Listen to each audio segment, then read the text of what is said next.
Cory Monteith kept coming up in videos on YouTube. I don't know if you know anything about him, but he died at the age of 31 of a heroin and alcohol overdose. That combo proved lethal for him. He'd had drug problems before, though, starting when he was 13.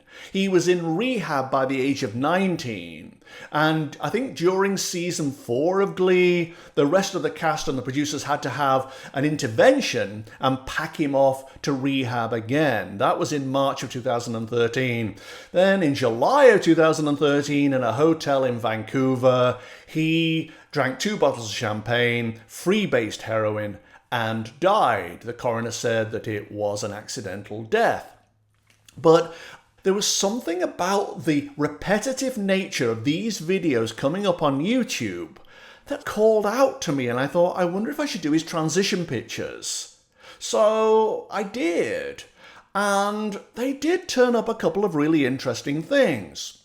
When I found him, he was walking down a path of very, very jagged little rocks in soft shoes. This was before he died, I'm assuming. It was very uncomfortable on his feet. He must have been going through a rough time internally because this was sore, this was difficult. Before long, he came to the entrance to a little tunnel and thought, this looks familiar. I wonder what's in here. And he goes inside and it continues on down. And it's fine because he can still see daylight behind him. He's okay, he'll come back. Then it turns around a corner and he can't see the light anymore behind him. But that doesn't matter. He's fine. It's not far away. He can still keep exploring. And he does. He walks on down until eventually he is at the entrance to that metaphorical cave I always see when I do transition pictures. And now he begins to feel trouble because he can't see the light behind him. And he's in this strange place he's never been to before. So he thinks, I'll go back. But he can't go back. The light has gone out. As he's looking around this space, he sticks his hands in his back pocket, metaphorically, sticks his hands in his back pockets and goes, what do I do now? Anybody know? Of course, there's no reply. There's nobody there. He becomes slightly agitated, even a little depressed by his choices. But of course, there's a current, so you have to keep on moving, and he feels himself being drawn up this symbolic tunnel that I always see. Only it's not a clear run through for him. Halfway up, there is a blockage with a door in it. And it's almost as if there's a voice at this point says to him, are you ready? Do you want to go forward? To which he would reply, of course I don't want to go forward. I don't want this. And the voice goes, well, you chose it. He goes, I didn't choose it.